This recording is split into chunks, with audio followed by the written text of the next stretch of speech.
Well, good evening, everyone. Welcome to another Apologia. My name's Eric. I work here. I'm just going to give you a quick idea of what our evening together will look like, and then we'll have Dr. Anderson and our guests come out and get the night going for us. So our first hour together will be Pastor Alec, Carrie, Abbott, and Dr. Anderson just chatting through some of the basics to get us the lay of the land, help us wrap our minds around the subject and get some handles on this.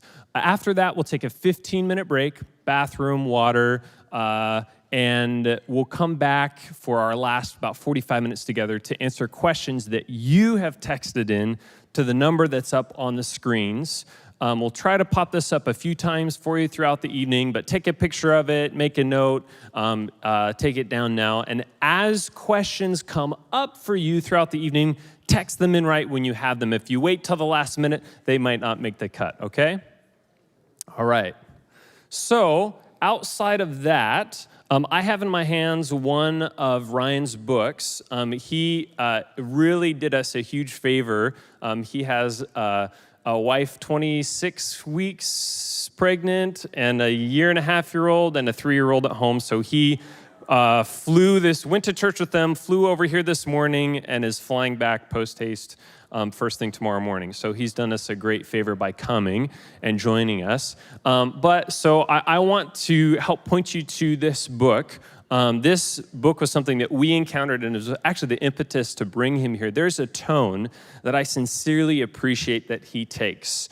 Really a great model in this book of speaking the truth in love.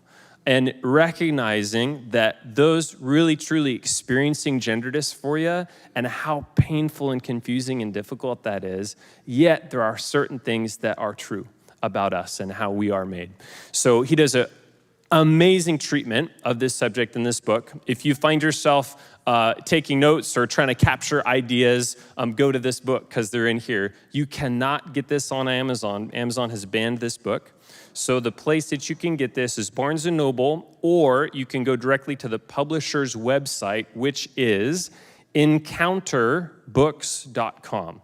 So those are the places you can get this. Unfortunately, because he's traveling so expediently and so lightly, he doesn't have any that we can grab this evening. So let me introduce Ryan Anderson to you if this is an unfamiliar name. This is one of the longest bios I've had to introduce someone with. He is eminently qualified, and you'll have a sense of that in a moment. So Dr. Anderson is the president of the Ethics and Public Policy Center, the founding editor of Public Discourse, the journal of the Witherspoon Institute of Princeton, New Jersey. He's authored books such as the one I'm holding, When Harry Became Sally, What is Marriage? Truth Overruled, The Future of Marriage and Religious Freedom, and more. He's graduated from Princeton and Notre Dame. His research has been cited in by two U.S. Supreme Court justices in 2 Supreme Court cases. His work on sexuality and religious liberty has been published by the New York Times, the Washington Post, et cetera, you get the picture, and has appeared on ABC, CNN, and pretty much every platform you can imagine, and now he's here with us this evening. So without further ado, would you give a warm welcome to Dr. Ryan Anderson?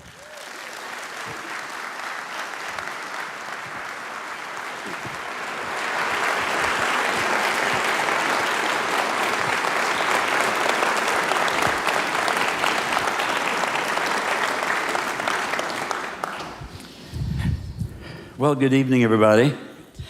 Welcome to another Apologia. It's awesome to see you out there and to have you join us this evening. Before we go any further, Pastor Eric's already introduced our special guest, Ryan Anderson. But before we go any further, I want to introduce to you, not that she needs a lot of introduction in the Pacific Northwest, but I'd like to introduce you to Carrie Abbott, who... when you're a senior pastor, you don't spend a lot of time digging into gender dysphoria.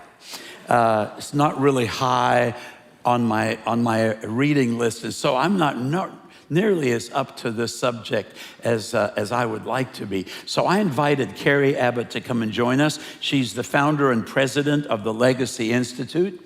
She has 32 years of teaching experience on relationships. She's a popular speaker and author of more than a dozen resources nationwide. She hosts a daily half-hour radio show called Relationship Insights that is broadcast on Seattle stations and in many other states, plus a podcast that is downloaded in 128 different countries. She's married to Greg, who's in the audience.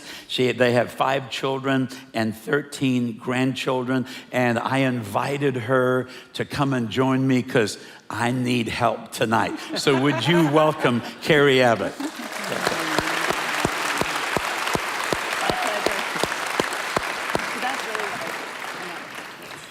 So I'd like to have Dr. Anderson jump right in on the subject of gender dysphoria and start us out at the 30,000-foot level, if you would, especially for me, so I can get a better understanding of what's going on in the nation right now. Why is this such an issue? Where did this start? And why are we in the place we're in tonight?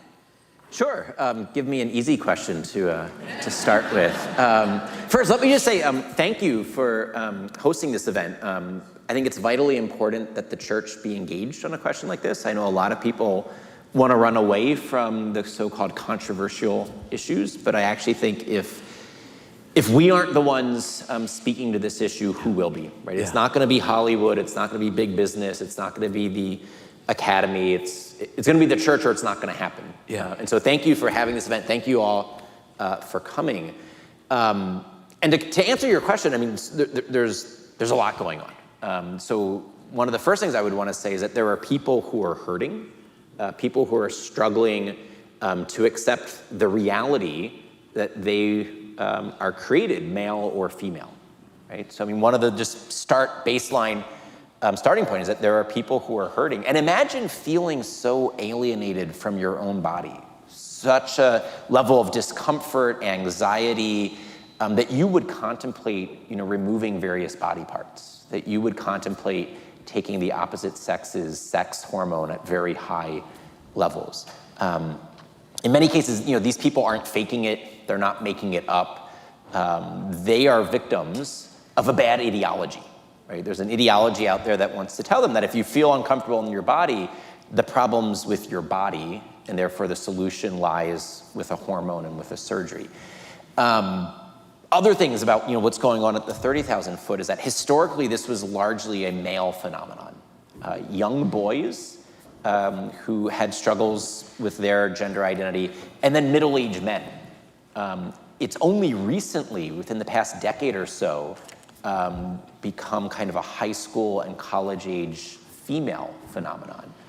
Lisa Lippman, a researcher at Brown University, coined the phrase rapid onset gender dysphoria to describe what was going on with high school and college-age girls who would have no history of any sort of gender struggles, any body struggles, who all of a sudden, have a rapid onset form of gender dysphoria, and that frequently it would happen in clusters. And that it seemed like there was a social contagion aspect to this. Right? In the UK, it's a 4,400% increase in the number of teenage girls going to gender clinics asking for testosterone. And the last thing I'll say about just the 30,000-foot view is that it was 13 years ago now that the first pediatric gender clinic in the United States opened its doors. Now there are well over hundreds of these things, right? And these are clinics where now Planned Parenthood is doing this. Clinics where you can go in, self-diagnose, I have gender dysphoria, I'm a boy trapped in a girl's body, a girl trapped in a boy's body, I'm gender fluid, whatever, and walk out same day with testosterone, right?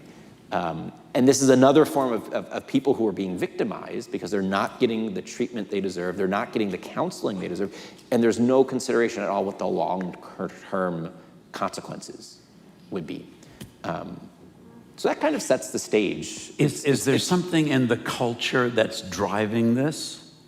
Yeah, I would say yes, in a couple of ways, because one, the fact that it's happening to women right now, high school girls, college-age women, when historically this has largely been a male phenomenon, calls for an explanation. why has a phenomenon that was largely reserved to small boys, middle-aged men, all of a sudden happening to girls and women? I think the culture has something to say to that.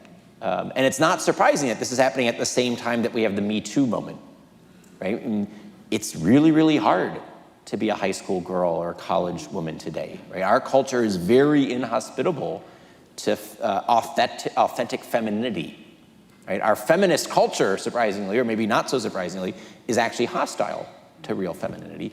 And just in general, I think it's probably never been harder to navigate that developmental trajectory of girl to woman, and then a vocational trajectory of wife and mother, et cetera, et cetera. So definitely part of it's culture, but I also think part of it is technological. And technological in two senses. 100 years ago, we didn't have these sorts of surgical technologies, nor did we have synthetic testosterone, right? And so we shouldn't downplay the role that modern technology plays. But then two, we didn't have these devices in our pockets. I think what COVID has revealed is that as more people have spent more time detached from flesh and blood human beings and more time on the internet in general, social media in particular, smartphones even more particular, this actually makes us really, really unhappy. It really makes us unhappy in a way that would be especially true for if you're comparing yourself to others and you don't quite measure up. You could see how that would lead to either a form of dysphoria or the choice to just opt out. Right? I'm non-binary, I'm gender fluid, which I think is something new under the sun in the sense that this isn't the historic form of what used to be called gender identity disorder, and then it was called gender dysphoria. It's a way of just thinking that I don't fit in, and this is a form of escape. Are we paying the price? I don't want to oversimplify things, but are we paying the price of the sort of sexualization of the society that started, back in the 60s? Is this just sort of a natural progression of that? I mean, to a certain extent, yes. Why do young girls, young women in particular, not feel comfortable here? It's been an over-sexualization and an earlier onset of the sexualization, right? I mean, there's no reason that a middle school girl should feel that, she's sexually not fitting in, because we shouldn't be sexualizing middle school girls to begin with, right? And so I think that's part of it as well. I also think part of it is that this is, weirdly, that second wave feminism, let me back up. First wave feminism said men and women should be equal. Second wave feminism then said men and women should be the same, right? It misidentified equality with sameness. And I think that's that androgynous form of feminism actually has led to a place in which male and female could now be almost interchangeable. I'd like to add something to that, Please. too. Well done. That 30,000-foot view for the struggler, and we even talked about this in the back, we care deeply. If you're here and you have a family member that's struggling, God sees, and it's not because you didn't do something right. It's not because you're not a great parent. He loves your child or your friend. But the struggler is not really the only story, is it? Because we know that there are activists, and we like to separate the two. If it was just the strugglers, we could find who it is, and we could deal with that and show them the beautiful tapestry of God's plan for male and female. But there are people who are actually pushing for deviancy and lawlessness. And I think it is related to sexuality, but anything outside of God's prescription for human flourishing is actually a form of lawlessness. When you can say, I don't need to follow any of God's prescription for human flourishing in whatever form it is, and the activists are pushing for deviancy in every way, starting with Alfred Kinsey's research, which was fraudulent and abusive and disgusting. And then we see the push for LGBTQ. And again, it's not putting anybody down that struggles with same-sex attraction or anything else or doesn't feel comfortable in their body, but there is a river flowing of people pushing for policy changes, for law changes, for the church to be silent. And so the pressure you're feeling is not because there's just large groups of teenage girls believing they have issues. That is happening. But what's really driving the pressure, I believe we're all feeling, and what you're seeing pop up in your Facebook and what you're seeing happen in TV shows where we have, kids' cartoons having a character It's because the activists they have pulled out all the stops in my mind. And where they used to be sort of privately gathering, there's no hiding what they're doing anymore. I think those two things together have created this moment. And let me echo that. I think that's exactly right, that there's a technological aspect, there's a cultural aspect, and there's a political aspect. The acronym was always LGBT, and for 20 years, the activists focused on the LGB part, right? And so the big debates that we had in America were about gay marriage. The court cases were about gay marriage. When Anthony Kennedy and the other 4 liberals in the courts redefined marriage, all of those activist groups didn't say, all right, we won, we're shutting down. They said, we're moving to the next issue. That's right. And so gay rights became trans rights, and then the politicians just fell in line, right? So in the very last months of the Obama administration, the Obama Department of Justice, Department of Education, Department of Health and Human Services said the word sex now means gender identity.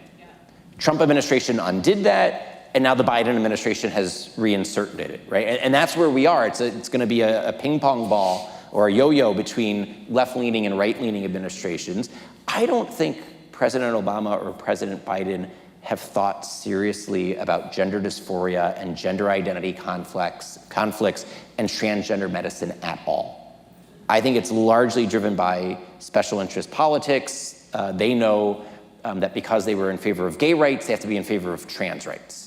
And that's the end of it. And anyway, so that's just to say, when you put those 3 things together, the technology, the culture, particularly I would say the sexual revolution, and we're just at the most recent iteration of the sexual revolution, and then the politics, that can explain a lot of our current moment. So take us now a little deeper into understanding the ontology of what's going on in the transgender worldview. Sure, yeah, so, I like to say that, people claim that we live in a postmodern era that's rejected metaphysics. And that's not true. We live in a postmodern era that just proposes an alternative metaphysics. Everyone has a metaphysic or an ontology, metaphysics and ontology just being the philosopher's big word for like the study of being, of reality. Everyone has a worldview, right? And instead of having a Christian worldview, we have a different worldview. And so actually, I sent a slide with a quote here because it'll be helpful. I wonder if they should have it, because I'll read it with you, but it'll help you read it along. There we go. From a medical perspective, the appropriate determinant of sex is gender identity. It's counter to medical science to use chromosomes, hormones, internal reproductive organs, external genitalia, or secondary sex characteristics to override gender identity for purposes of classifying someone as male or female. Right? That's a professor of medicine. She's the director of the Duke Center for Child and Adolescent Gender Care, which opened just 6 years ago, right? So it shows you how recently these gender clinics have been opening. And this was an expert testimony that Dr. Adkins did in a federal court when the Obama administration sued the state of North Carolina, when North Carolina said, we're gonna do our bathrooms according to biology, not according to gender identity. Her response is that from the medical perspective, gender identity determines your sex. And that it's counter to medical science to use chromosomes, hormones, internal organs, external genitalia, or secondary sex characteristics. Now, these are just remarkable claims, right? For a variety of reasons. One is that the second wave feminists wanted to say that gender was a social construct, right? I mean, they wanted to separate sex from gender. They said that sex is merely physical, biological, bodily. Gender is a cultural thing. And so they were separating it. Now we're being told that your gender identity actually determines your sex. When all of us were in high school and we took high school biology, the bread and butter of biology were things like chromosomes, hormones, internal organs, external. Now we're being told that all of those aspects of objective reality, if they conflict with someone's subjective identity, the subjective identity trumps the objective reality. Right, so that's the worldview. Right? I mean, the worldview, the ontology here is that how someone identifies determines reality. But it's not just happening in courtrooms. This is also happening in classrooms. So the next graphic I wanted to show you, because these are things to look for in your children's classrooms to see what's happening. This is the genderbread person. And as you can see, the worldview for the genderbread person is that there are 5 different aspects of our humanity. gender identity, gender expression, biological sex, sexual attraction, and romantic attraction. They all exist along spectra, and you as the student need to figure out where you fall. Where do you fall in gender identity, gender expression, even biological sex? You'll notice it has arrows, it exists along the spectrum, and then sexual and romantic attraction. None of those things necessarily have to line up, right? Your gender identity could be one way, your romantic attraction a different way, your sexual attraction a third way, your biological sex. It's almost as if the body is like silly putty, and you have to give it meaning. There's no meaning built into the body. There's no, John Paul II, talked about the theology of the body, inbuilt meaning to the body. The genderbread person wants to say that it's kind of a choose your own adventure. The genderbread person has gotten in trouble. So the next slide to show is the most up-to-date version of this worldview. It's called the gender unicorn. And you'll see several things. One is that, and your reaction gives it away, this is not meant to be persuasive to you, right? When you saw it, you laughed. This is meant to be persuasive to your children and your grandchildren, right? This looks like Barney, right? That's intentional. This is meant to capture your child or your grandchild's imagination. So that's one, is that it's meant to be colorful. Two, you'll notice that it no longer says biological sex. It now says sex assigned at birth. Right? It uses that politically correct phrase. Why? Because if your sex was merely assigned at birth, it can be reassigned later in life, right? And then the other thing to point out is that the genderbread person was accused of misogyny because it looked like a gingerbread man. Notice that the gender unicorn doesn't look like a male or a female. In fact, they picked a mythical creature to embody their worldview, right? So it's oddly fitting that they use a unicorn to embody their anthropology, their ontology, their metaphysics. All right, but now here's the sad reality. When you saw the gender unicorn, none of you were tempted to kind of give up on the book of Genesis and biblical anthropology. Many students are being taught the gender unicorn in school that it's gospel truth. So now imagine two young people, both of whom feel uncomfortable in their bodies, both of whom are going through a phase of life where they don't quite feel comfortable in their God-given body. One has been taught to believe, one has been catechized to believe that sex is assigned at birth and that modern medicine can reassign sex, and that there are synthetic hormones in surgery that can affirm, they use both of those words for their language, their body with their gender identity. The other child has been catechized with the Westminster Catechism, that we're created male or female by an all-knowing, all-loving, all-powerful God, and that if we don't feel comfortable in our body, the problem's not with our body, the problem's with our culture, problems with the society, and that there are things that we can do to help you reconnect your thoughts and your feelings with your body rather than transforming your body, right? Based upon your worldview, you as that child are gonna respond to the same thoughts and feelings in two radically different ways. Based upon your parents' worldview, based upon your teacher's worldview, based upon your therapist's worldview, the same exact fact pattern, the same exact kind of patient's experience will be responded to in two radically different ways. And that's why the worldview matters so much. That's why when in the book, there's a section on the transgender worldview, because you really need to understand where the other side is coming from.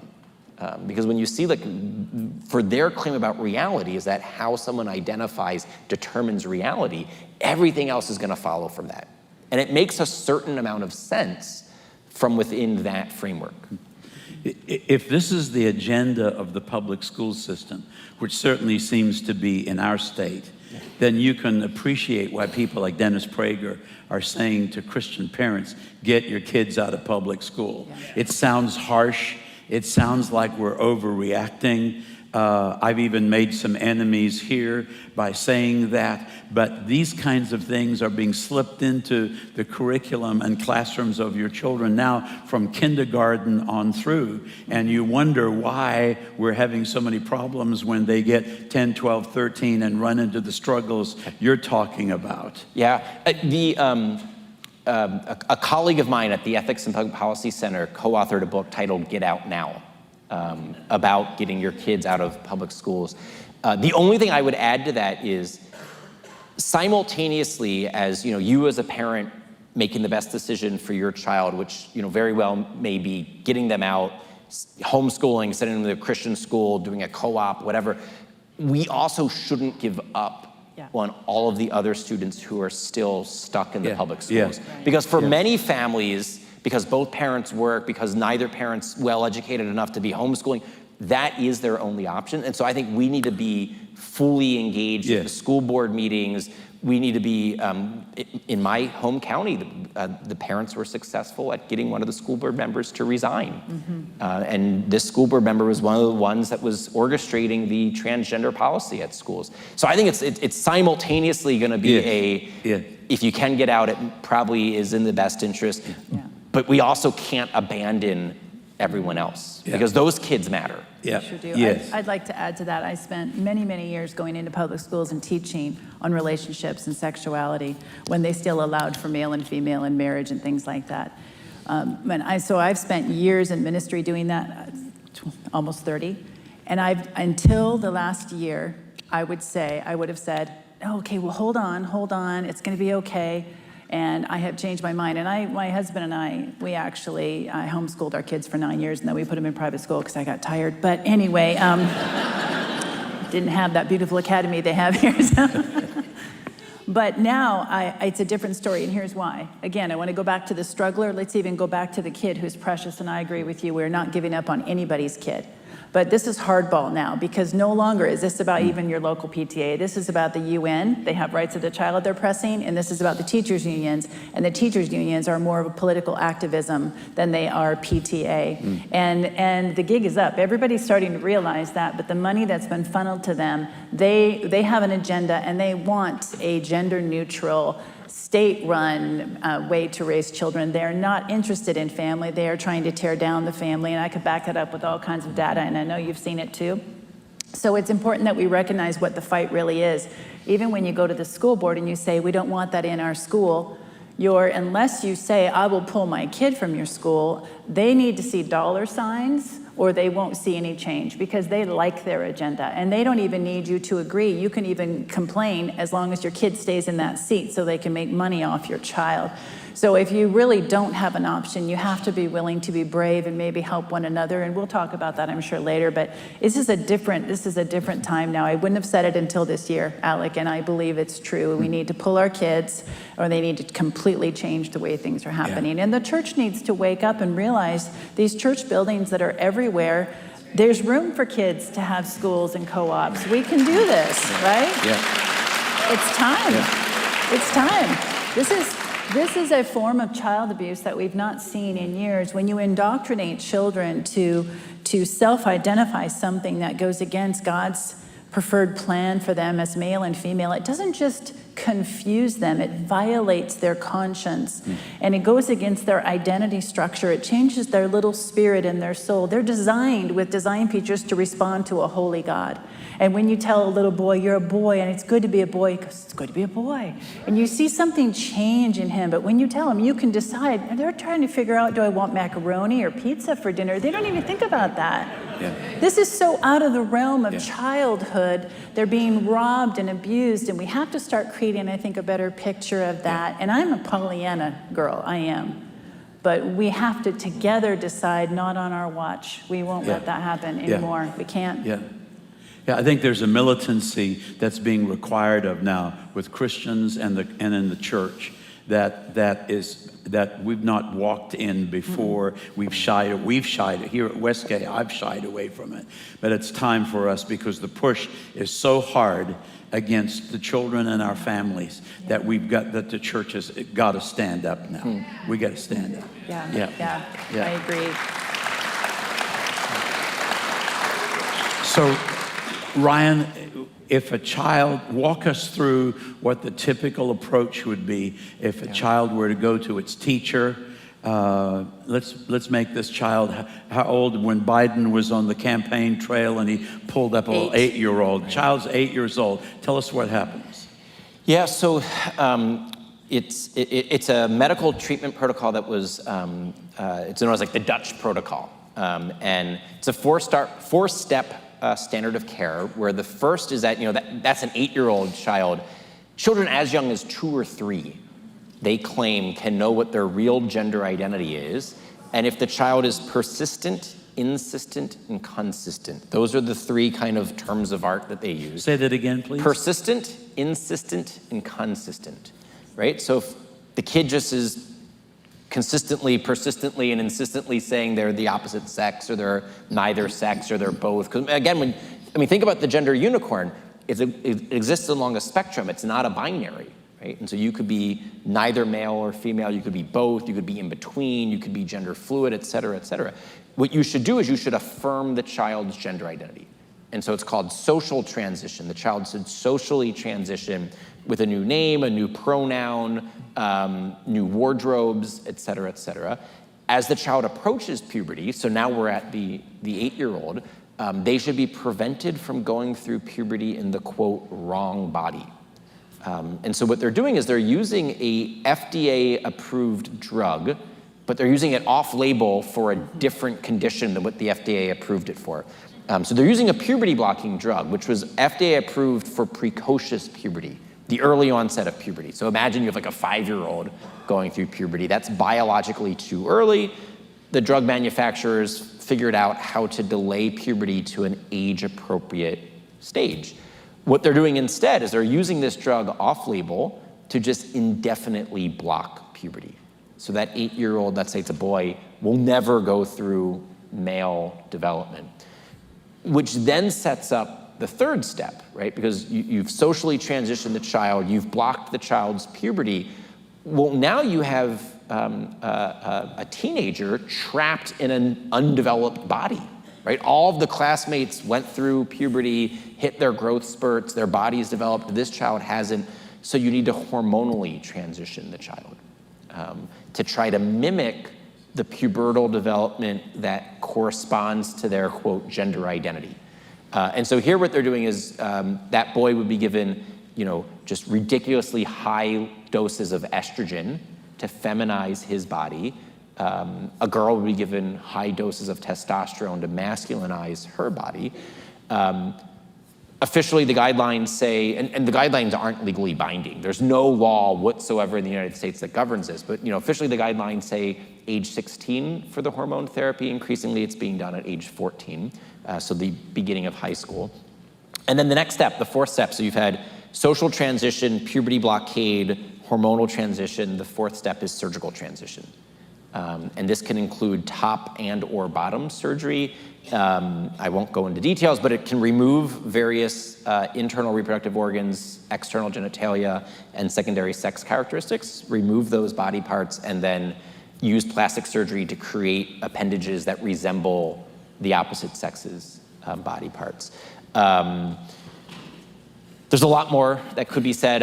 One thing I will say about that, though, is the official guidelines, which again aren't legally binding, say age 18, increasingly being done at age 16, and our our dollars have funded double mastectomies on 2 13-year-old girls as part of an NIH-funded study in the University of California system. I can't remember if it was UC San Francisco or UC Los Angeles.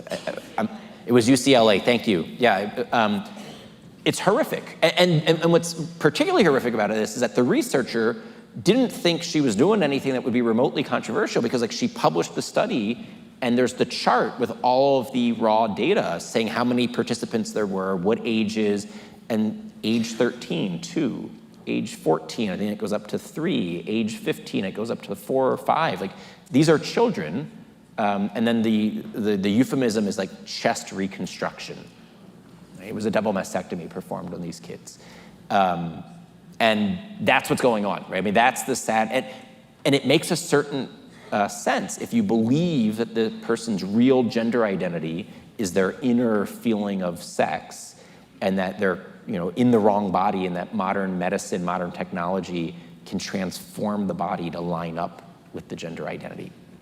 Isn't there a Canadian dad that's in prison right now for trying to prevent his teenage daughter from going through something like this. Yeah, and I can't remember if he's still in jail or not, but he was, if I remember the details correctly, he refused to use the new pronouns, and then he tried to prevent his daughter from going on testosterone and from having the surgery, and then the judge held him in contempt of court because he wouldn't just be quiet about it, because he was speaking out against this.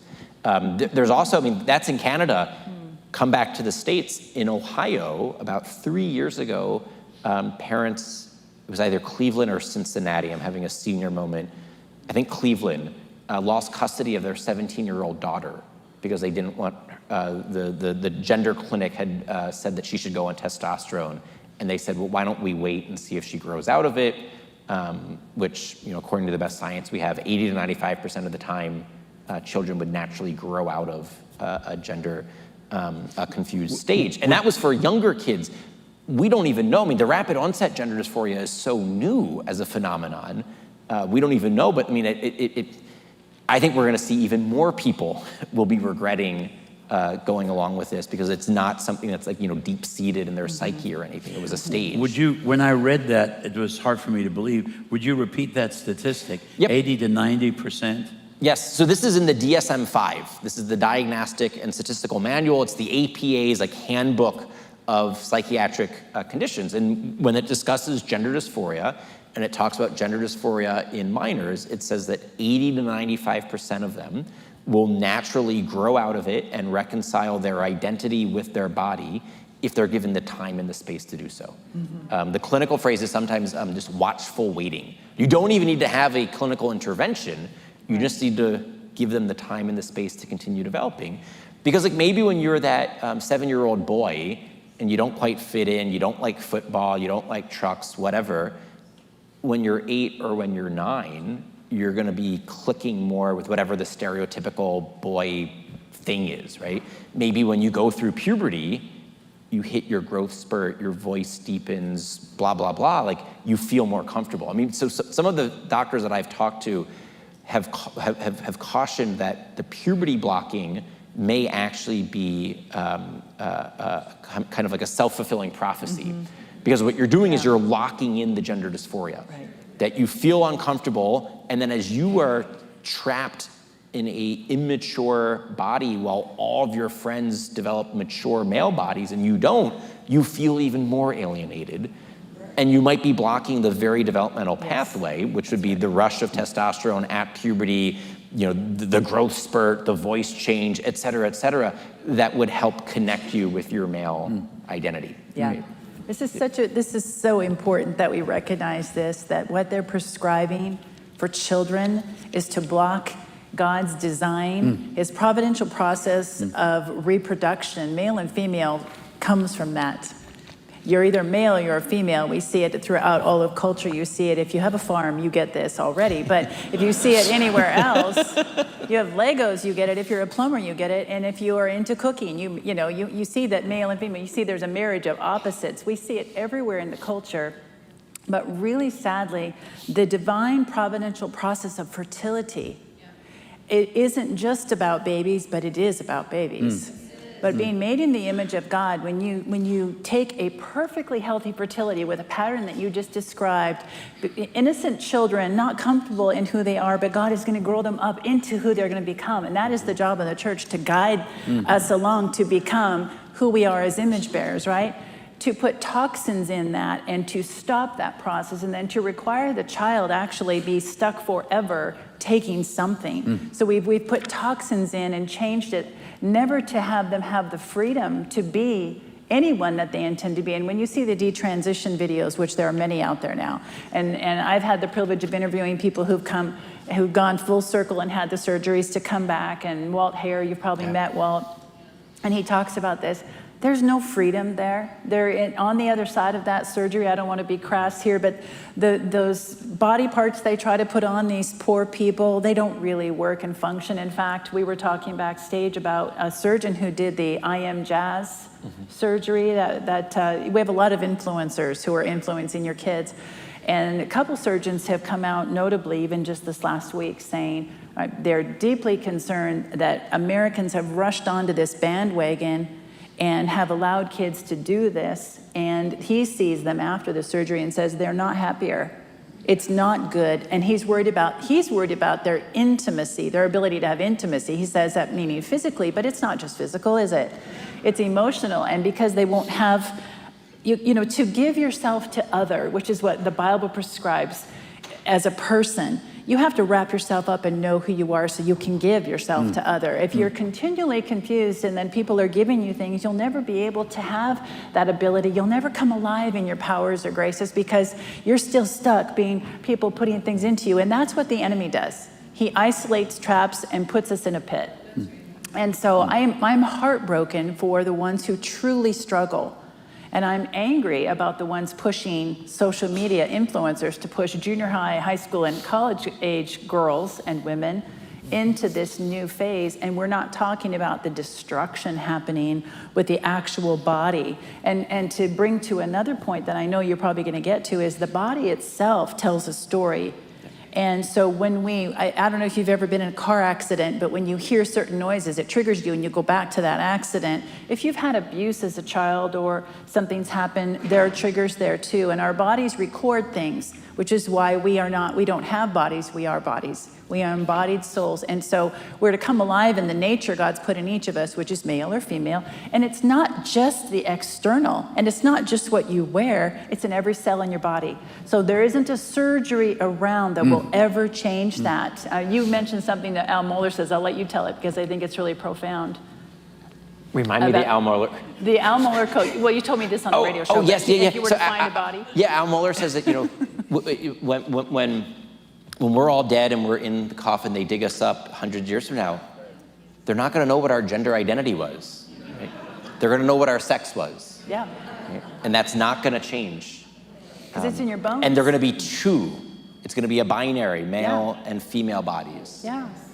And this is, getting ahead a little bit, but like, this is the sad reality about the surgeries, right? They don't actually reassign sex because sex was never assigned to begin with, right? Sex is something that is a creational reality. It's an inbuilt reality. Right. We are all embodied beings, right? We are our bodies, and our bodies are either male or female. That can't be reassigned later in life. And in fact, this is a really, in the paperback edition of the book, I wrote a new introduction to it where I quote a New York Times op-ed, and the headline was something like, "My new vagina won't make me happy, but I want it anyway." And it was just a heartbreaking op-ed written by a male who, identifying as a woman, was scheduled to have surgery like a week after the op-ed ran. And he's very honest. He's like, look, I know it's not gonna make me happy, but it's what I want, and it's gonna be, a fulfillment of the desire that I have to identify and to pass as female. And then he's even honest about the biological realities. He's like, my body will view my new vagina as a wound for the rest of my life. And my body will always be trying to heal that wound. And I'm gonna have to go in on a regular basis to have it dilated. And it's just the complications when you try to do these sorts of procedures are huge as well. In the Jazz Jennings case, because he was placed on puberty blockers, he never went through puberty, and so he had a immature penis. There wasn't enough skin there to line what was going to be the vagina, so they had to take a skin graft from his arm. So these are just they're just tragic, right? Yeah. None of you would want any of these procedures to ever be performed on your children, any of your loved ones. And so like the first kind of reaction should be one of just profound compassion. These are victims, right? There are activists pushing ideology, and young people are getting caught up in it, and then they're not getting the help that they deserve. Yeah, and again, we could actually talk about this in great detail, and we won't because this is a church, and it's difficult to think about, but it's important that we recognize that there are a lot of adults in our kids' world that are promoting this. They think it's a quick fix, and so it's either out of their naivete or ignorance of what is actually happening here. But the research is showing, I remember going to a meeting with the superintendent of a very large school district in the Seattle area, And there were lots of parents groups gathering and forming, and they wanted to bus kids to the gay pride parade. And there was all these issues going on. So I went privately with a friend of mine who's been a teacher in the public schools for 30 years. She's a saint and loves the kids there, as I do as well. And I said, don't tell her what I do. So I went in there as a friend and as a mother and grandmother of kids in the district, which was true. And so I'm listening to her explain all the reasons why she wants to support the kids in all these different phases. And then she gets to the bottom line and she says, well, listen, I just can't stand by and watch somebody commit suicide because I didn't affirm what they were doing. And I had been waiting for that because that's always the biggest issue. And well, don't you rather have, your son who's now a woman than a dead child? They only give you that one option. And so I said, well, where did you get your data? And she looked at me like, data? I said, yeah, actually, I'm curious. Where did you get that? Well, that's what people are saying. I said, well, what people? I mean, I just asked. And she didn't have any data. I said, well, okay, now I need to tell you what I do.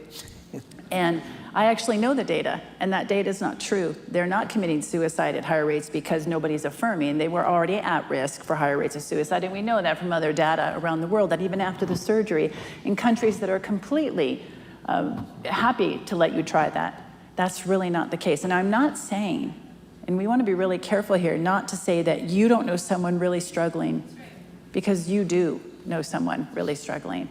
But we can't use excuses to affirm the struggle because we don't know the reality. The reality is the things that they've been promoting are not helping. There are actually deep wounds. There are kids that didn't attach to mom and dad or to their body. We know that's true. And so we want to help, but what they're prescribing on a large scale is a system that is going to mutilate and hurt children, ruin fertility. I know if when I talked to a mom who her daughter went into a Planned Parenthood here locally, they gave her testosterone without her permission. Shocking with Planned Parenthood. But the voice box changes very quickly. And so if you're a girl taking testosterone, I've seen other young girls talk about this, they didn't realize that it would be permanent. So when they transition back, and they're going to, because you see, the body is a storyteller, and the body screams male or female. And even if you struggle, God is so gracious to give us a powerful picture on display of his amazing grace. You will eventually come around. People will help you to do that. It will be the body story that actually helps you do that. And that's where the power is. That's why the enemy wants to mutilate it, because he knows that we are part of God's creation that points to him and says, he's a loving God. Look, he made a person very complex like me. And he chose male and female because that's the foundation of human flourishing. So all these issues, we want to go back to the person you worried about in the chair that you're sitting in there tonight, because this is not just a policy issue. This is a very personal issue, but everything being prescribed in the culture is wrong. And in the church, we can do so much better because we can prescribe what's really needed, right? Can we just take a quick poll?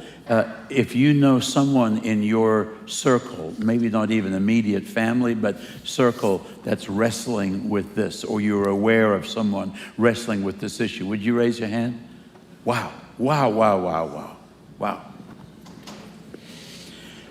I love seeing a lot of our young people up there, and I know probably those of you who are in public school are running into it more than others. Can you, with a few minutes, we got 10 minutes before the break, can you talk to us, those who raised their hands, about what some of our best options are in relating to people like that? Oh, sure. I mean, one thing I would encourage you to do is, you want to be loving and compassionate, but love can never be detached from the truth. It is not loving or compassionate to tell someone what they want to hear just to make them happy. That's actually a cowardly thing to do, and it's an unloving thing to do.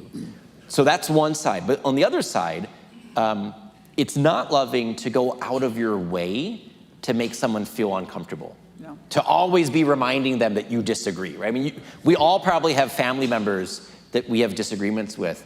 And if you want to maintain long-term relationship, you don't always remind them that you disagree with them, right? And so virtue is the mean between two extremes. You could think, there's one form of cowardice where you just go along to get along and where you're going to say whatever the people want to hear to make them happy. And the other one is where you're always kind of you're picking the scab, right? we want to be in between, where we want to speak the truth in love, and we want to have long-term relationship. I mean, I think the other thing is that for someone struggling with gender dysphoria, it's not like, one conversation in the dining hall, in the cafeteria during lunch is going to, change. You want to be with them for months and years, because it might take months or years before they're ready to hear what you have to say, right? So it's going to be important that you can befriend someone without affirming a falsehood, without constantly reminding that you disagree. Now, what does that look like? I mean, it's going to be different in every situation, but it's going to be really hard to maintain a friendship with someone where you're not using a preferred pronoun, but you're also not intentionally misgendering them. Right? It's going to require a conversation to say, look, I don't really think you're the opposite sex, but I don't want to always be reminding you that I don't think you're the X. Is there something else that I can use when we're hanging out? Just refer to you as by your last name or by a nickname. Those sorts of workarounds, right? We're trying to find a way to maintain long-term relationship without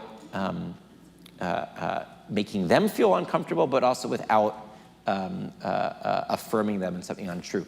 I think something similar is going to be true at like the legal perspective, right? So if you have a student transitioning at a school, you shouldn't allow them into a bathroom where they're going to make everyone else feel uncomfortable, right? So you shouldn't let the boy who identifies as a girl in the girls' bathroom. You also shouldn't force him in the boys' room if it's going to make him uncomfortable, right? The legal term is a reasonable accommodation. Use the nurse's bathroom. Use a single occupancy facility, right? I mean, give that student the time and the space to work through what they're working through without saying, all right, you're a girl, so you're now going to use the girls' room, or, well, because you're a boy, you have to use the boys' room where you may feel uncomfortable. All of that said, I do not envy anyone who is a high school student right now. I just think that there's never been a more difficult time to be a high school student. And so also, like, there just needs to be like lots of grace for people to make mistakes. And so therefore, like, readiness for like forgiveness. And also therefore readiness for confession, right? So like if you make a mistake, let's say you're in a relationship with a friend, and you be ready to ask for forgiveness, and likewise be ready to forgive those who asked you for. I mean, I think we have a culture that is it's a post-Christian culture in which we've kept like the puritanical moralism, although not with Christian morality. It's a different form of moralism, and we've given up on forgiveness. And to a certain extent, that's what social media is. Right? It's all the righteous indignation with none of the mercy and forgiveness. And this is terrible for people. It's terrible.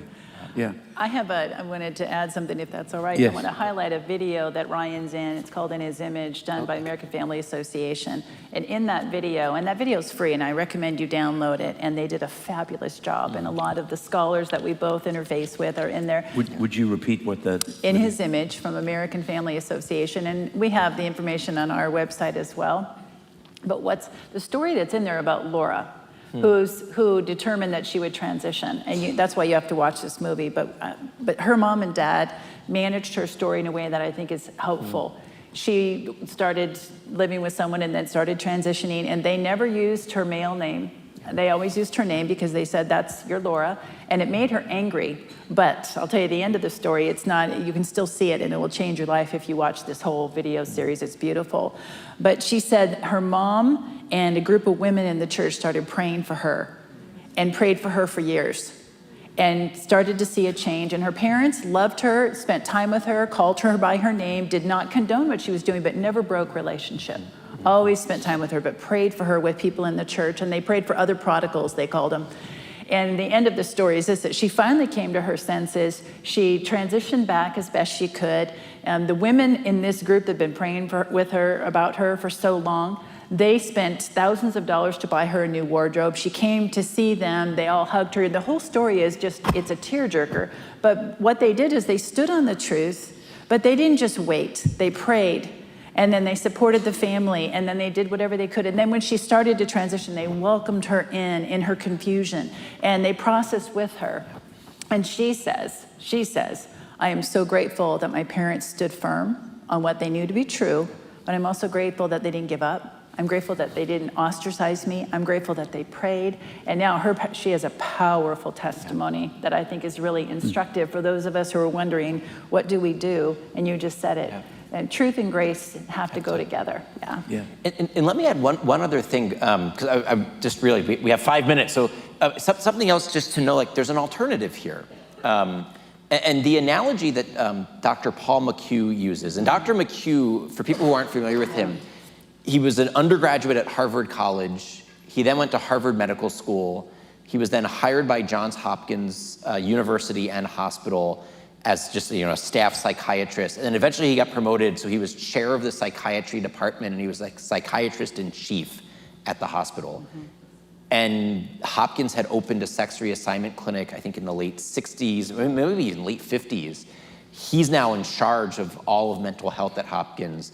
He thinks it's a bad idea, so he asks 2 of his colleagues to do a study. Once that study comes in, when he has the data, he convinces the head of the hospital to shut it down, right? And so he shut down the sex reassignment clinic back in the 70s at Hopkins. And the analogy he uses is to anorexia or to bulimia. And he says, all right, so if you're a physician and a parent brings you a high school girl struggling with anorexia or bulimia, how many of you prescribe liposuction? And the answer is 0, because the problem's not with her body.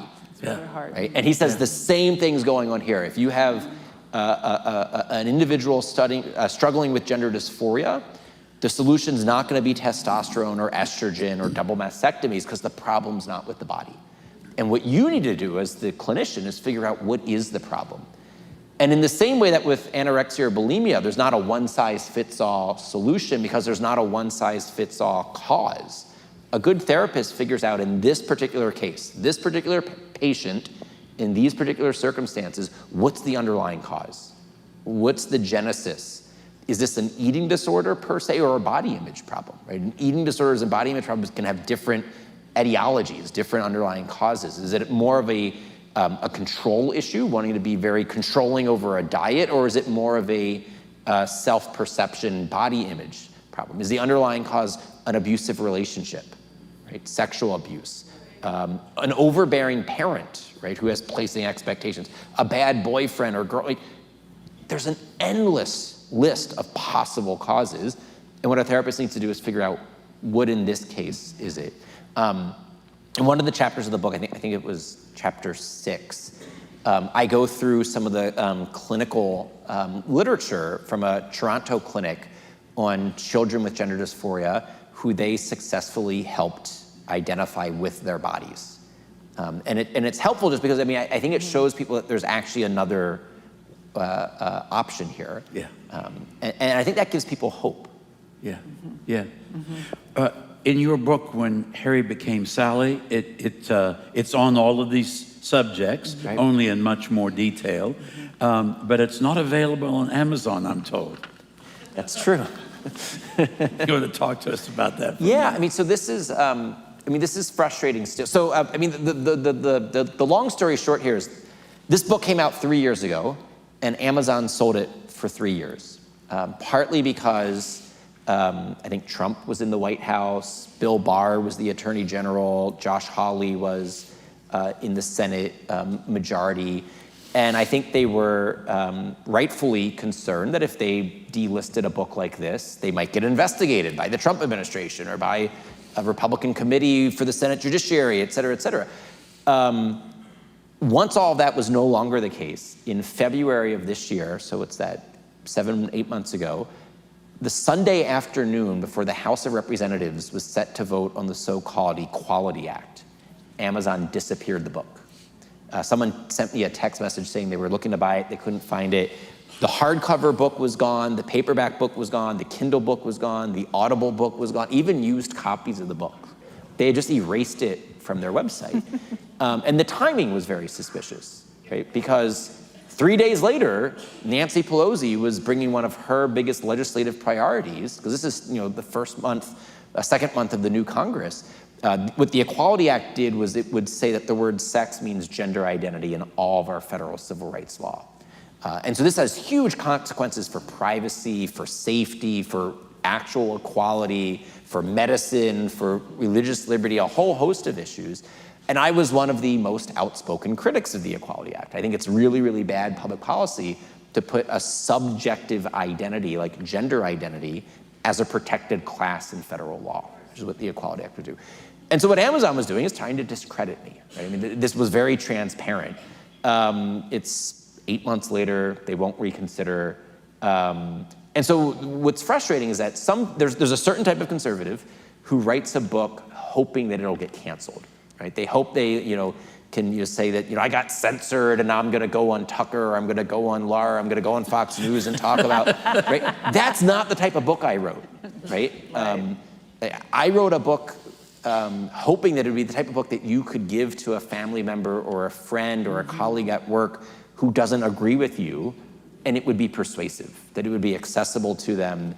And so what's annoying is that what Amazon in doing this is limiting the number of people who will be exposed to the book. I think it's a sign of strength and weakness, though.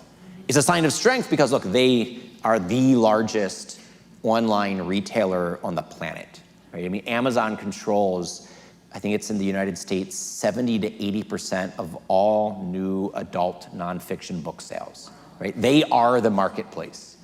And that's a sign of power. It's a sign of weakness, though, because the reason they were afraid of this book is because it changes people's minds, right? They still sell Hitler's Mein Kampf because it doesn't persuade anyone, right? It's a historic artifact. This book's not a historic artifact, right? And I think that it's a sign of weakness on the left that they have to censor people because their fear is that if people hear what we have to say, they might actually agree with us. Yeah. So where can Westgate people go to get the book? So the publisher is still selling it. So you can just go straight to the publisher's website, encounterbooks.com. Barnes & Noble, to its great credit, is selling the book. Walmart's selling the book. There's an independent bookseller network that also canceled the book. Awesome. So, we're going to come back in about 15 minutes to handle your questions. But before we do, I want Carrie to talk about the resources of the Legacy Institute and what you have that would be helpful to families or those who are working with people going through these issues. All right, I'll give the 30,000-foot view. I think you have a postcard in your seat.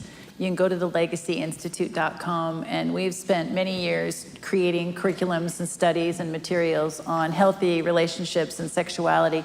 Sexuality defined as male and female, not the act. People get caught up in that word sex, but really is about male and female design. So you can go there and get materials. There is a biblical blueprint for human flourishing, and God has outlined it in Genesis, and it's woven all the way through Scripture, and it is incredibly powerful. So if you want one thing you can do tonight, and you can start tomorrow as a parent or a grandparent or a teacher, is use those free blueprints that we've given you access to. You can download them, and you'll be amazed at what Scripture does to align this picture. And the power of the Word of God cannot be understated here. That when we actually read it and believe it and implement it, you'll also have relationship helps there. Will tell you at this age in your child's development, we have kindergarten through high school. It'll tell you exactly what's going on in their age, what kind of things are happening in relationships, and you'll be able to train them completely. And here's what I want you to think of. You don't teach somebody how to spell by showing them the words spelled incorrectly. There's a reason for that, because the way your brain aligns. The same thing is with truth. And so the best teachers teach what is true and right and beautiful and just and show you a picture of that. Well, we are, again, embodied in the sense that God has said, I've given you all of creation to look at, and the body was part of that. And so when you align your family and your child to the things that are true about them as a boy or a girl, and it's fascinating material, it will strengthen their resolve to know, no, I am a boy. I know at the age of 3, I'm going to go out in the backyard and get a stick and want to fight the bad guy. How many of you remember your boys doing this? And how did they know there was a bad guy? Theologically, that's amazing. And nobody taught them that, right? And they want to become a protector. It's a design feature. And men grow up to be protectors. When Adam was placed in the garden, he was given part of that instruction. Do you think that's all just an idea, or is it actually design features written into this? Is design features written right in here? So if you know where to go to get that, and you can go to Legacy to get a lot of that, that's a great place to start. And then I'm sure there's more. I really want to encourage you to get this book, by the way. We have other things on our site, but I think maybe I'll mention them later. But right. I want you to get the blueprints for sure and any of the curriculum that's there. All right, please text your questions in. We're going to take a 15-minute break, and we'll be back, and they'll be answering your questions. And you'll be answering the questions.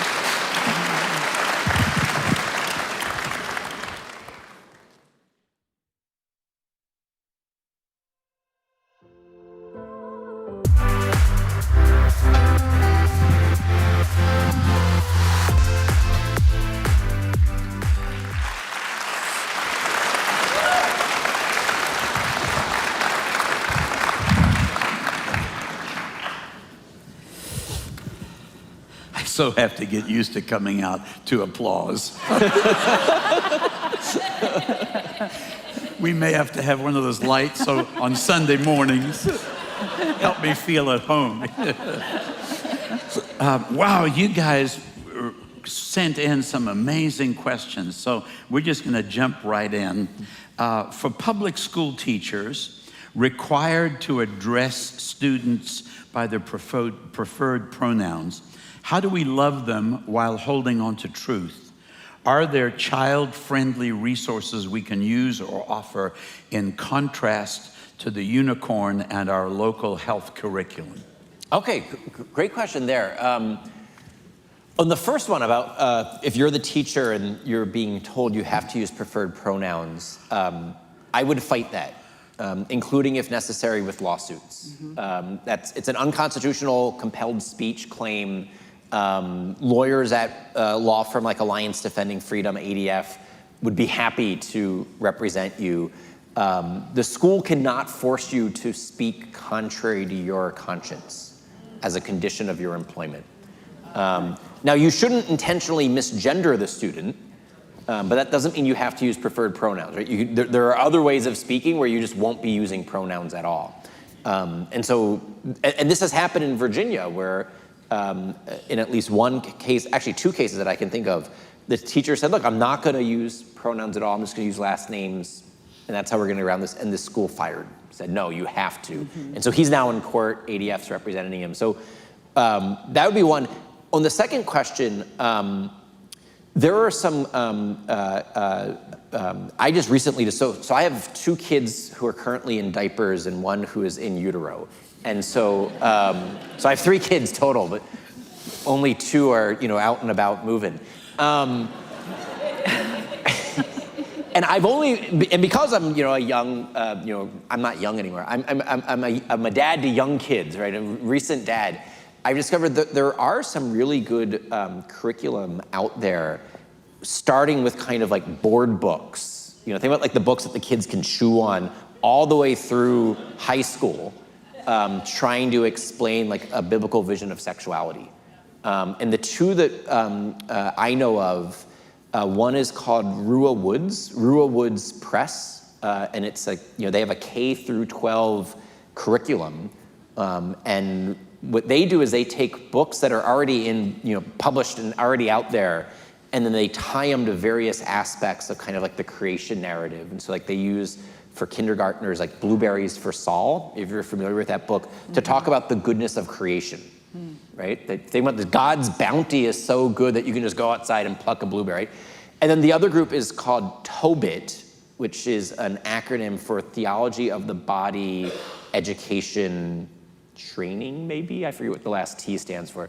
But what they've done is they've just written their own books, right? Starting with those board books for like toddlers, up through, I think they go through 8th grade, where they're trying to explain human sexuality, our embodiment as male and female, the purpose of our embodiment being marriage between husband and wife, et cetera, et cetera. And so I'm reading those books at night with my kids, and awesome. It's a resource that's out there. Awesome. And there are probably other ones. I mean, you would actually probably know more resources than me on this.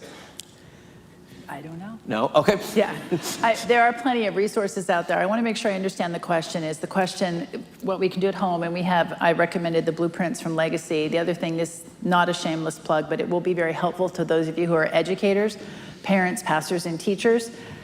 you probably noticed I mentioned something about interviewing Ryan on my show, and so we have a daily radio show. That show exists to strengthen your relationships, and we've had every expert on this topic on the show at least once.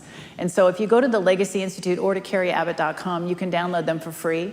And I would school off of those, because I think you should get his book, but I also did the interview with him. But you'll see a lot of others we also have children's books that we highlight for that reason. And there's a new one that I recently did, in You're Made in God's Image, and you'll find many of those there. So I'd recommend that. But my second question comment is that from a public school teacher wanting to know if you can bring something in to the public school to offset those characters that we saw? And I don't know who the question came from, so I don't know if that was the situation. But I would say, as a good educator, I would agree with Ryan. Say no. Do a Southwest pilot move and say no. No. My dad was a Marine, he still is, and we just let your yes be yes, your no be no, and do not become a tool in their plan. Stand up with kindness and graciousness and nobility and just say no. And you'd be shocked at what people do when you say no, because I've tried it. I actually do say no to things, and then say, no, I won't do that, so you'll need to give me another plan. And put it on them, like the same, for those of you being forced to walk away, don't walk away, make them fire you. Right, for the other issues going on in the day. We have to become people of resolve, because you're a signpost to truth. You are an image bearer, and show the next generation what it means to stand as a man and a woman against the things that are crazy. Because he mentioned lawsuits, and you might think that we're up here saying, oh yeah, go ahead and sue somebody. We've been in the trenches a long time, decades. And so the game is not the same anymore. You can complain, as I said earlier, they won't hear you. So if you just say no, our teachers in this group have decided we're not doing that, and we legally do not have to, we will try to work with you, but put all the pressure on them. They're hoping that they can parse you out and isolate you and make you feel guilty and bad. And you just need to stand up and say no to using those pronouns. And you may end up being one of those cases, and that's unfortunate. But if you're willing to do it, we have great connections to Alliance Defending Freedom, so you can reach out, and I'd be happy to help you with that. Yeah, we don't want to in any way alienate those of you who, by force of circumstance, have your children in public school. No. You're not the enemy. And I know sometimes with some of the stands that we're taking here at Westgate Chapel, maybe it's come across that way. And if you're a Christian public school teacher, or if you're a parent who has no option but to put your children in public school, we want to be a resource for you. We want to pray for you. We have prayer meetings here where we have at different times prayed specifically for what's going on in the public school. So we want to be here to help. But at the same time, I think you do need to know, it leads us to the next question. Our local school district has implemented a rollout of children as young as kindergarten identifying their pronouns. What is your advice as a parent to walk this through with our kids?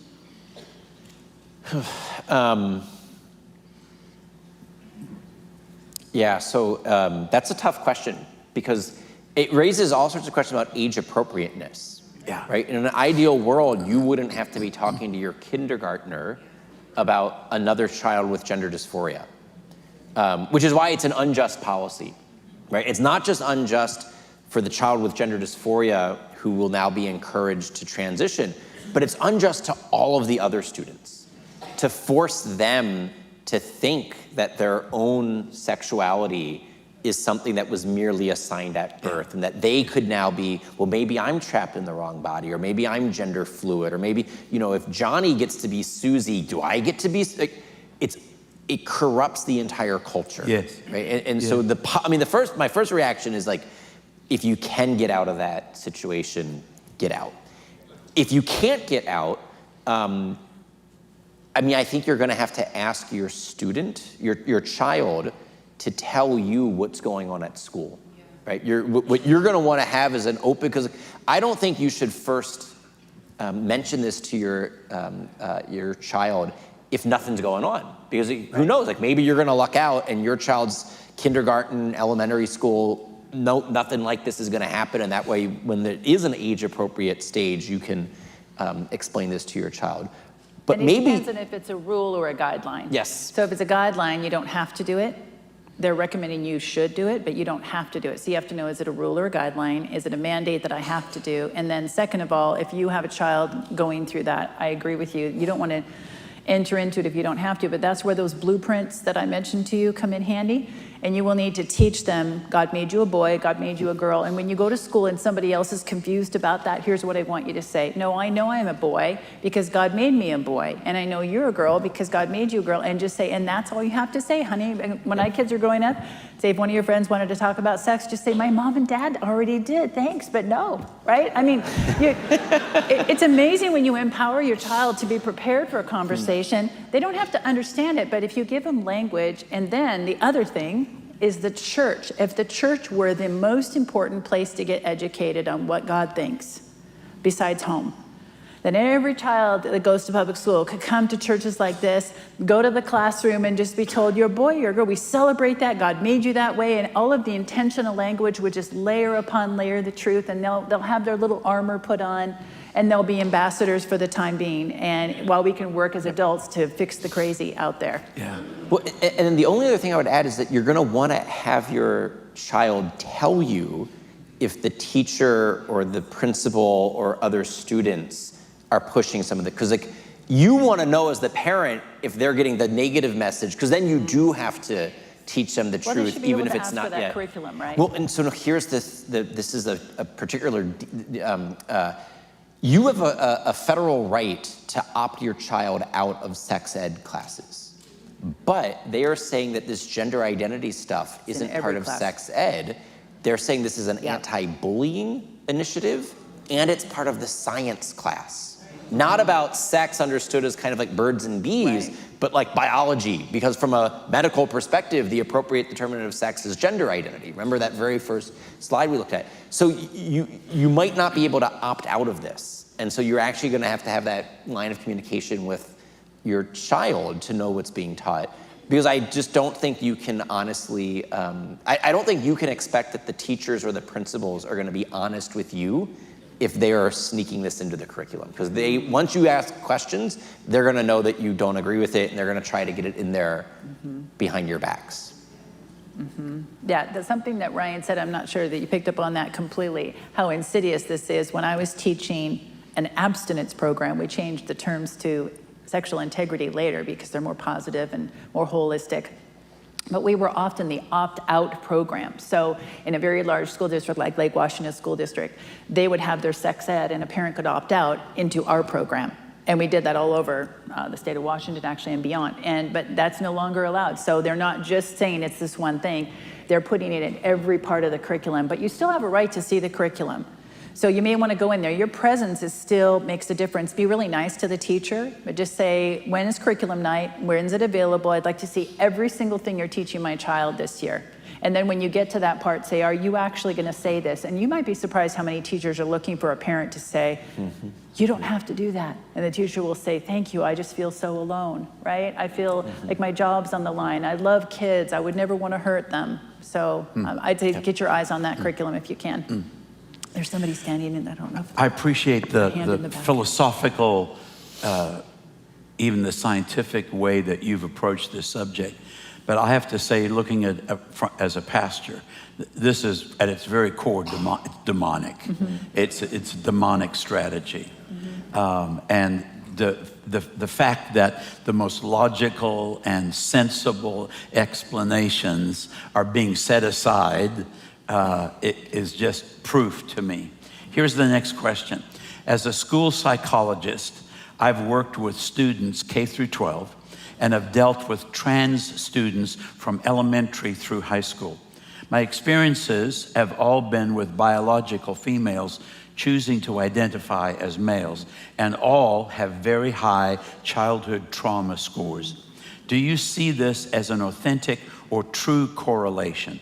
Is the level of trauma the same for males identifying as females? Is the level of trauma the same for those who transition later in life? Great questions. So for males and females, historically, it wasn't the same. I don't think we have any actual good data on what's happening right now with females with gender dysphoria. and I don't even know if I should use the phrase gender dysphoria with females identifying as trans or non-binary. Because the way that Lisa Lippman refers to it as rapid onset gender dysphoria, it seems like it's a different phenomenon. It's a different underlying condition. And the sad reality is that the clinicians are largely flying by the seat of their pants. There aren't follow-up studies. There's not large data sets on this. I don't think, I would be surprised if what the questioner has experienced with the high correlation between trauma would be true universally, because just anecdotally, there have been lots of females who are identifying as non-binary or transgender who don't have any history of trauma, either sexual or physical. But I wouldn't be surprised that if there is a causality at play there. Yeah, and it used to be, I mean, the job of a junior higher and a high schooler is identity. Who am I? Am I okay? What does God think about me? So when they have a trauma, which does happen, and they end up, and thank you, by the way, for those of you who are working with kids, but it used to be that a girl who maybe she was abused or she doesn't like who she is, she would dress in all black and cover herself up, or she'd be promiscuous. We would see if there was abuse. It kind of went either way. Now there's a new territory. So if you give a junior high girl an option to become something else, they're now looking at, oh good, I have another option to choose from. And it's not necessarily where they want to be, but they need to find a safe place away from there, because being a girl got me abused in her mind, wrongly. She's thinking that. Or men are dangerous, so I don't want to be a woman because my mom lets my dad beat her up, or whatever it is. It's a legitimate trauma. But they wouldn't change their identity. They would just hide or, again, become promiscuous. So now we have a whole, how many terms do we have to choose from now? Right? Dozens and dozens and dozens. It's a great place to hide, actually. So I think it's important that we don't cement that in a person's life, and we do a lot of asking of questions. So tell me about that. How are, what's going on there? Instead of freaking out, if one of your kids or grandkids said, I've decided to transition, instead of assuming they know what that means, because they probably don't, they're looking for another out from either pain, or they're not socially adept, or, awkwardness is such a big deal in junior high, and a lot of kids want to become popular, and social media is everything. So in my world, where we used to worry about out-of-wedlock pregnancy rates and all kinds of other issues, and the rates that kids were having sexual, the one-flesh union, they're now staying at home, they're not having sex, and they're not having as many babies, but they're isolated in the room on their phone, and so the social media influencers are winning the day, and that's why so much of the rapid onset is in clusters. It's not just your daughter, it's her 5 friends. So is that really gender dysphoria? No, of course not. But that's what it's called, because now we're trying to figure it out. So that's partly why we don't have really good data sets, because this is a really new phenomenon. Is it just a more popular way to resist the prevailing culture or parental authority? I mean, I remember when I was growing up and I had hair, and it was hard to believe. But in my days, right, you had a comb in your back pocket, even in Africa, and you'd put your hair back in the ducktail. My parents forbade me, so I went out of the house to the school bus with all my hair down, and as soon as I got to the school bus, right? Is some of that going on? I mean, I would imagine some of that. I mean, it's hard to generalize, like what percentage is that? I mean, partly because we just don't know, and no two cases are the same. I think what Carrie just said about it happening in clusters, the social media being a component of this, the escapism that something's going wrong in my life or in my school, and this is a way of escaping, opting out. I think all of those things are playing a role. And then to what extent, I don't think we know yet. I did a retreat a few years ago with some high schoolers, and there was about 100 of the students, and I split up the guys and girls and met with them separately, and I asked one question to the girls. So what is femininity to you? Now, this is a church retreat. And can you describe what it means to be female? And the girls had so much trouble. They really couldn't because, well, we don't do, like sewing groups anymore. They had some interesting things that they associated with femininity. I think we have a challenge for us that we've not transferred biblical femininity and masculinity well in the church. We've not spoken of it in ways, and I'm not talking about getting stuck in roles. It doesn't matter to me who does the cooking in your house, right? I mean, it's something so much bigger than that, and we've not transferred that well, so the culture grabbed the story and started redefining it and said gender's a social construct, and the Bible says no, gender is what I've told you are, right? And the church we have to do a better job of helping people see what a beautiful array femininity is. There are some things that are biologically imperative, though, that you can't get away from. And if they understand even just that, then they can add their gifts and talents and become who God intended them to be. But that's been missing because in the church, and I love the church. I grew up in the church. I can't even tell you how much I love the church. But the church has been silent on what we call relationship education and sexuality for so long that it's left this huge gaping hole because, well, the gospel is what matters. Well, we now know from data that unless you have a strong family connection, the gospel transfers through the family. Yes. And so all the nuns we have now have partially because of broken family, and that transmission has not taken place. So I think we need to get back to, again, not roles necessarily, just feeling excited and passionate about being image bearers, made in the image of God, male and female, and show the next generation on display what that looks like. These beautiful, when we come to church here, I'm blessed, I will just say I'm thrilled that we attend at Westgate. It's a gift to my husband and I.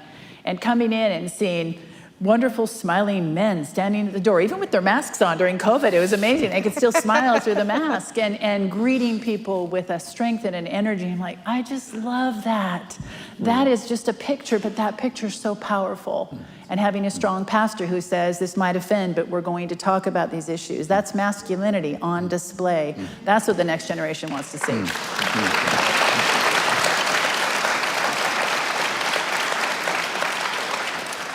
So let's go to the next question. How do we explain to a 9-year-old one of her friends has gender dysphoria and how to interact with the confused child?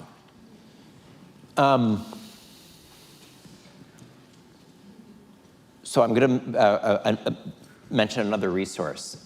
There's a group called Canavox, which has a video precisely on this question. If I remember correctly, it's their Dear Katie series. What is Katie's last name? Because she actually lives... Faust, yeah, and she lives somewhere in this... Yeah, she's here. West Seattle, yeah. So I don't know if she's here tonight or not, but it Katie, sounds like someone knows her. So that would be my first, because my kids are not yet 9. Katie, and if I remember correctly, I think her husband's a pastor. He is, yeah. And they have older children, so they've actually had to answer this concretely. But I mean, I think you just very simply say, look, some people are confused about who they are. It doesn't change who they are. It doesn't change how God created them. It doesn't change our obligation to love them and to do what's best for them. And so there will be various people who you will encounter in your life, including your friend right now at school, who is confused about their identity. And our job is to help them embrace the truth about their identity.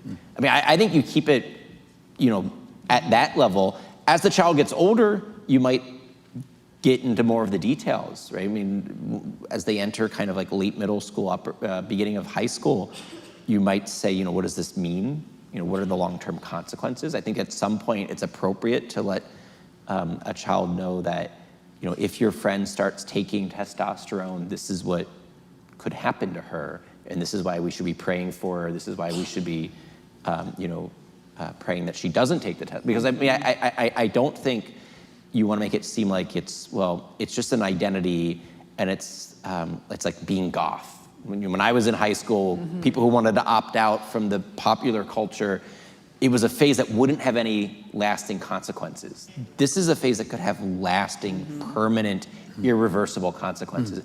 And so I think it is important for your children to know that at the age-appropriate stage, to know what the stakes are. Yeah. Thank you. It's become part of the narrative to the left that the church hates LGBTQ people, as opposed to loving the person and hating the sin. How do we begin to reverse that lie? Yeah. I mean, I think, so this is something where I think there's a huge opportunity for the church here in ministering to, which I think is going to be a, unfortunately, growing population of people who are detransitioning. Yeah. In the same way that I would imagine, like, most churches have a ministry to women experiencing unplanned pregnancy, women who are experiencing post-abortion trauma, right? I mean, the church could be on the forefront of ministering to people with gender dysphoria, but then also ministering to people who transition and then detransitioned. And I think this will be something where, like, history will actually vindicate the church. Like, I don't think in the short run you start doing this and all of a sudden the New York Times starts singing your praises.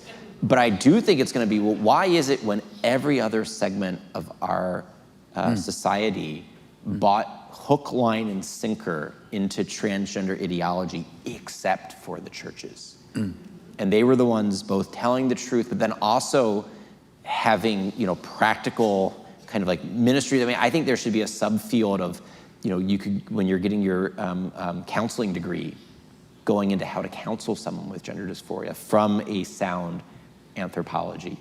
I don't think you should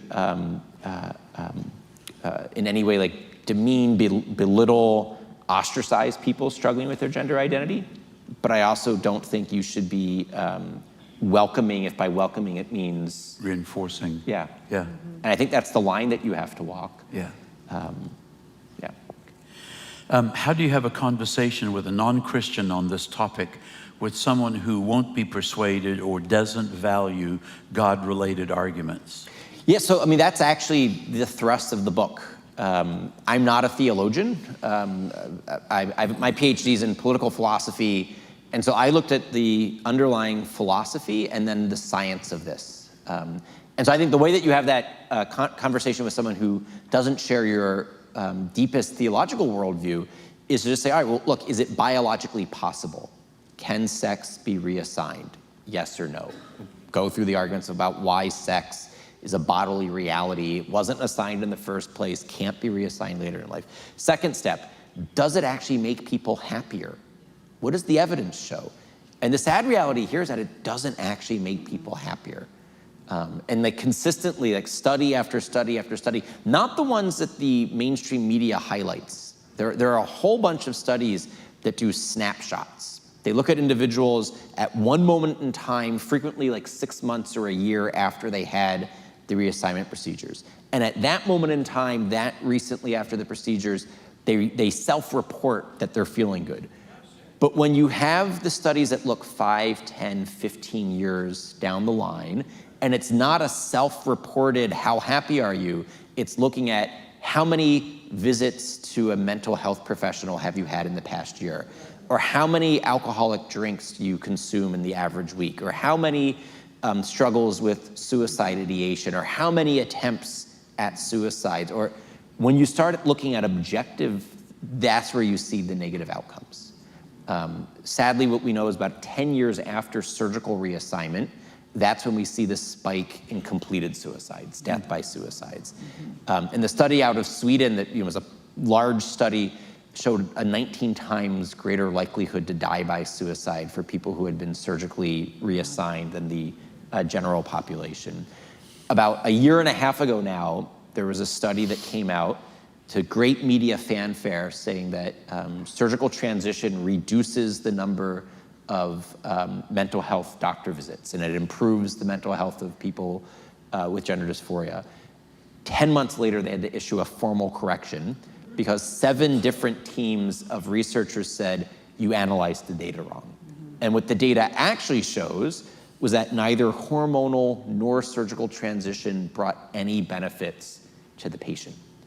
And so imagine what that means for the patient. Like, you are suffering so much that you would do the hormonal transition, you would do the surgical transition, and this was the largest data set we've ever had that studied people who transition, no benefits, right? So anyway, those are the sorts of arguments that I would use with someone who doesn't share your theological convictions. Just say, like, from a purely secular, empirical, medical perspective, you're one, trying to do something that's impossible, and two, it doesn't bring good results. Yeah, it doesn't help. If I could speak to it, there's a video out too that I want to recommend called Transform, so T-R-A-N-Z, and it's story after story of those who went and tried to go through the process, whether it was surgery and they lived as a woman or a man, and then they transitioned back and detransitioned. And their story is the most powerful thing about it, and it's hard to watch because real pain is, right? So I'm going to invite you into that pain, because what you're going to see is every single one of them who really were able to become who God intended, they had to have an intersection, a meeting with God himself. That God the Father said to them how much he loved them. And when you hear their testimony, we overcome by the blood of the Lamb and the word of our testimony. And one of the ways that we'll be able to help people is to share more of those stories. What they said about how much God told them he loved them. And powerfully they embraced it. And they were able to believe it and apply it. And they were transformed. And it is amazing to me, because these are real pains that people have. The wounds they have, they're trying to get fixed. They're real. But who's the real solution?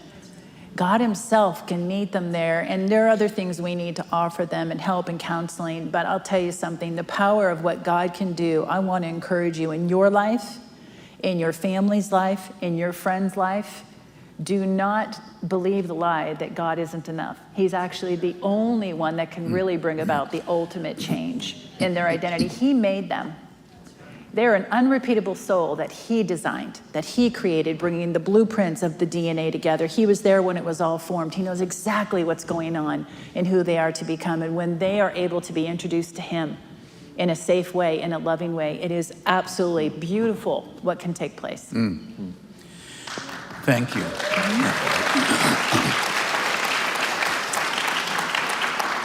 Ryan, the time has flown by. I want to thank you on behalf of Westgate and our friends who come to Apologia, for coming all the way from Washington, D.C. It's a thrill to know that there are people like yourself at the policy level in Washington, D.C., trying to make a difference and speaking truth into the chaos and the darkness that has become our legislative process. So thank you so much for coming out. It's been wonderful to have you here. Thank you, Carrie, for your presence and for sharing tonight. And thank you for being here. It's been a delightful evening together. If you need follow-up on any of these resources, please contact us, and we will try to funnel information either from Carrie, or you have access to Legacy Institute, or from Ryan to answer some of the questions that you have. I do want to ask this every time. I hope you don't get tired of hearing this. But when we started Apologia in February of this year, there was no budget category and no department for it, no place where it fit in Westgate Chapel's finances. And the board has been very patient and very kind with me to allow me some rope. And so far, so good. But can I encourage you, if you are able to help us financially at all, go to westgatechapel.com and just select the Apologia giving option, and that would really help us continue. We've got some incredible things planned. You saw what's coming, who's coming to be with us in November. We're working on 2022 already. I know this may seem like name dropping, but we're actually working on seeing if we can get Mike Pompeo out to talk about what's happening internationally and what God is doing in the kingdom work internationally. So we're way above our pay or pay grade here. So pray for us, and if you can help us financially also, that would be a blessing, as long as it doesn't hurt your support of your local church. So God bless you. Thank you for being here tonight, and we look forward to seeing you next month. Good night.